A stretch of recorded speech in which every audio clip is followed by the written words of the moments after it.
Uy, pusang ka. Uy, Ikaw, sunod eh.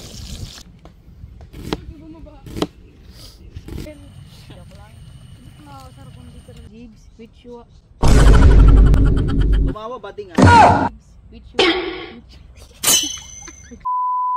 What's up mga kaborbot? Panibagong araw na naman at panibagong nakaka-good vibes na vlog na naman ang ihatid namin sa inyo mga kaborbot. And for today's video nga mga kaborbot ay magbo-boodle fight kami ng mga bata. Yan, so napakatagal na rin mga kaborbot nang huli naming boodle fight ng mga bata. Ito nga pala mga kaborbot, nagagastosin namin pang boodle fight ay bigay ni Sir Verhil Castillo. So medyo may katagalan na to nung binigay ni Sir Verhil sa amin at alam ko natanda ko is mga September pa mga kaborbot. Nung mga nakaraang buwan nga mga kaborbot ay hindi matuloy-tuloy itong ating boodle fight kasi nga ay medyo busy itong mga bata sa school. So hindi nagtatama yung schedule namin mga kaborbot sa school nila at yun sa trabaho ko. Minsan naman kapag meron kaming time sa lahat-lahat ay sobrang pagod naman ako ng mga kaborbot sa paggagawa ng saranggola at kailangan ko talaga magpahinga. Ay maraming salamat po Sir Verhil Castillo sa binigay niyo po sa amin at big shoutout po sa inyo. God bless and good health po palagi. Sobrang natuwa nga mga kaborbot sa atin si Sir Verhil at sinabi niya na ipagpatuloy daw namin yung aming ginagawa. Nakakatuwa talaga mga kaborbot at nakakataba ng puso yung makarinig ka ng mga ganitong words sa ibang tao. Big shoutout din nga pala mga kaborbot sa ating followers na si Sir Oboy,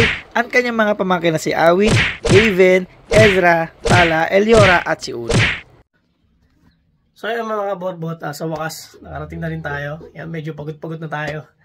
Yan, sobrang haba ng biyahe. Yan, so ano sila mga kaborbot. Hey. Yan dyan sila. Pangunahing tambayan. Welcome to our resort.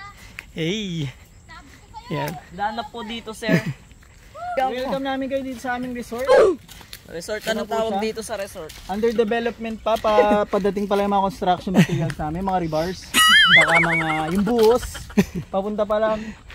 Dito nga mga kaborbot ay niyaya ko na si Toto na bumili ng kakainin namin o yung aming iulam. Sinadjust nga pala mga kaborbot ni Toto na iulam namin ay yung favorite ko niluluto na tocino steak. Yan, so alam ko ngayon nyo lang narinig yan, kaya yan makikita nyo mga kaborbot pag niluto na namin siya. Nga pala mga kaborbot ay bibili din kami ng hotdog yan para medyo marami yung aming kakainin o aming iulam. Sabi nga ng mga bata mga kaborbot ay kahit ano yung aming iulam kasi nga ang importante sa kanila ay magkakasama kami kumain at mag-e-enjoy kami. Sobrang galing din ng mga batang to mga kaborbot at nakakaintindi kung gaano kakapal yung wallet mo.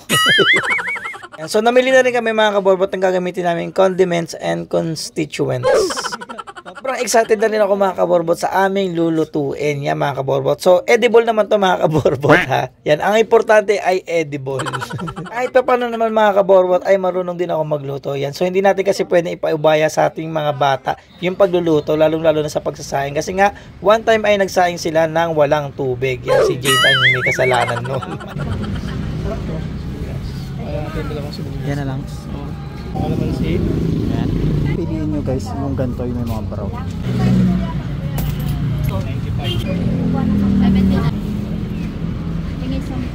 Kompleto na. Alis na tayo guys. Yung mga cute. So ito na kami mga kaborbot. Dala namin yung aming ni Toto. Kakamping na tayo guys. So dito kami dadaan sa may buluhan. Sa may buluhan. So gagawin ko, isisipahin ko tong bolo para may daan kami dito.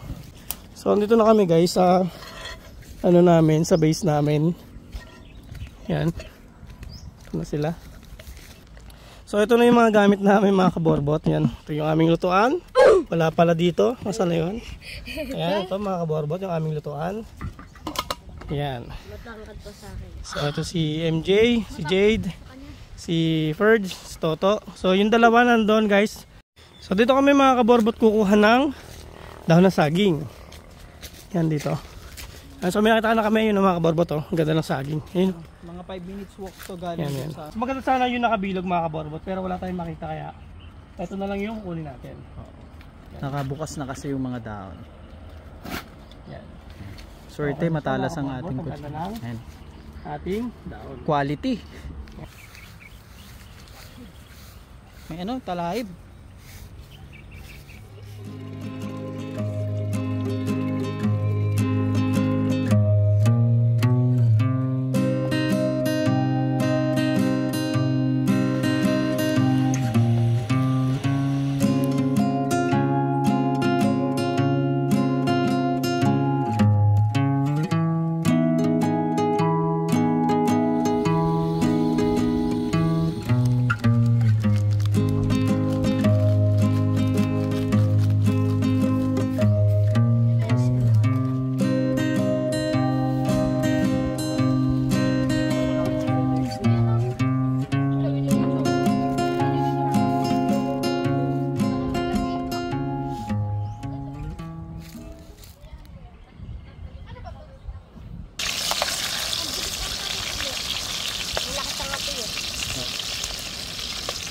Ayun, sa gilid.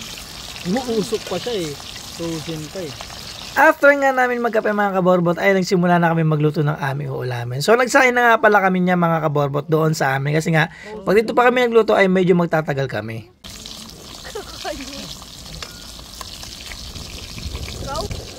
Ikaw, sunog. Wala kasi siyang ano eh. Wala na siyang room para ma-flip mo siya eh. Kaya gaganong-ganong mo siya. Lagot sa akin yan,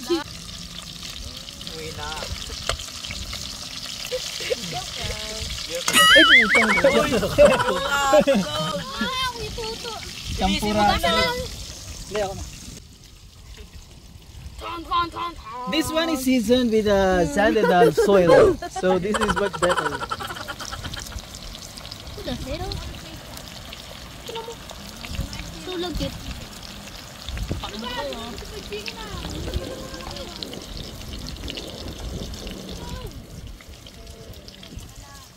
Dito nga mga kaborbot ay natapos na namin lutuin yung mga hotdog at magsisimula na kaming lutuin yung aming tocino steak. Hindi nga kami mga kaborbot sponsor ng aming lulutuin to pero baka naman fantastic yung pork tocino eh.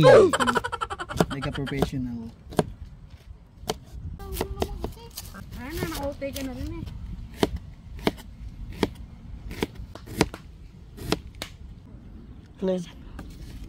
Tocino nga pala mga kaborbot ang gagamitin natin ay CDO Fantastic Young Pork Tocino. So yan, baka naman eh.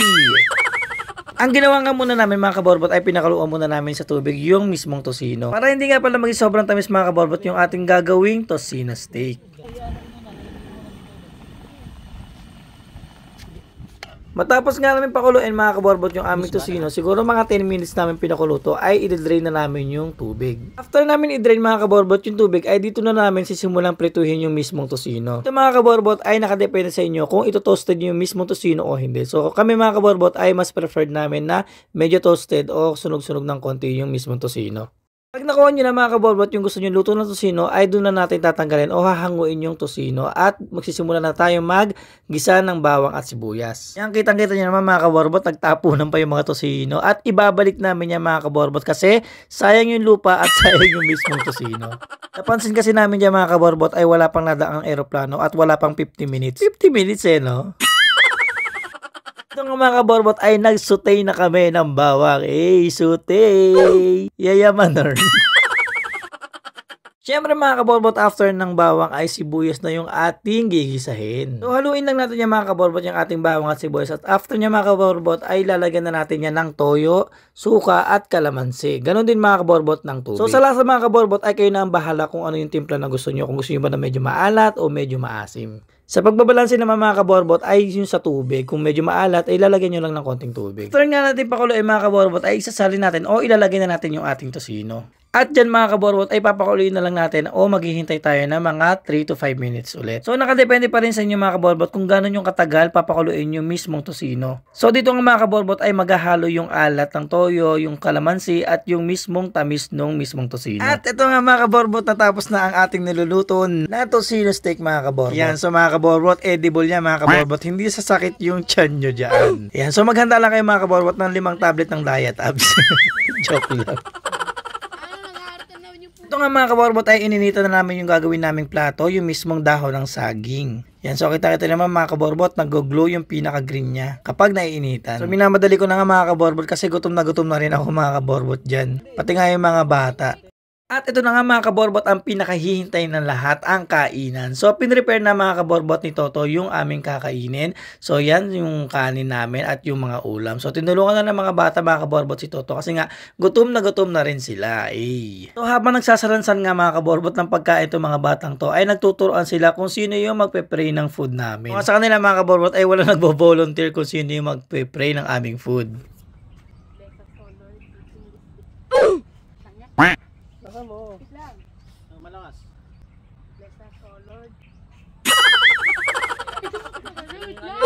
Prayer namin yun ng grade 5.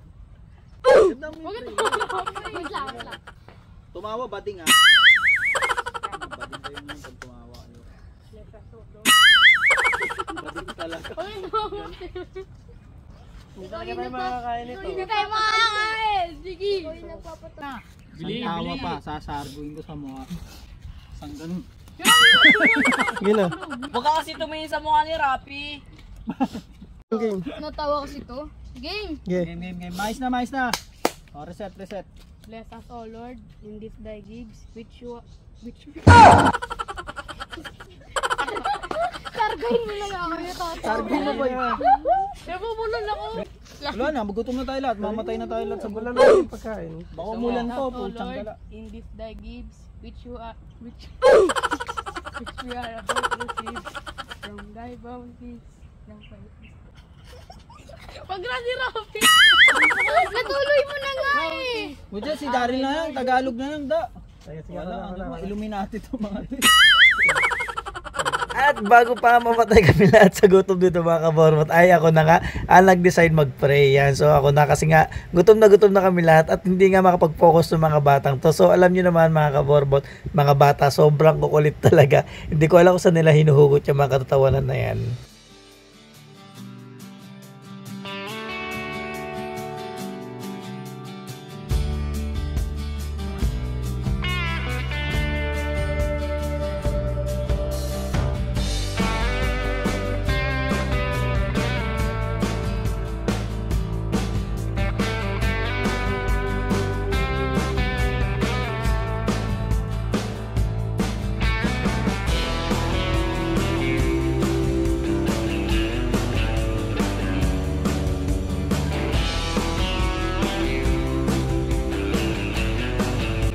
At hanggang dito na lang mga kaborbot at maraming salamat sa pagsubaybay at panonood ng aming mga videos. Naway napasaya namin kayo ngayong araw. Hindi namin nasayang ang ilang minuto ng buhay nyo. So yun mga kaborbot, maraming salamat at sa susunod ulit. Peace.